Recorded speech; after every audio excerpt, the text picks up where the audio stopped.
Okay, it's a very short vlog video I want to record today. We're here at where we at again? Mandai Bird Paradise. Yeah, this is our first time here, and funny enough, today is Sarah's birthday. Oh, ibu dia birthday dah. Okay lah, to celebrate both ibu and Sarah's birthday, we're going inside the bird paradise. Excited, bu? Oh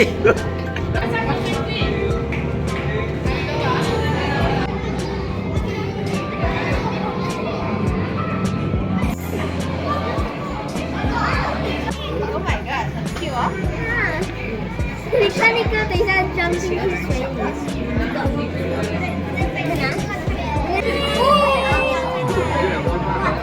Alamak, dia finish.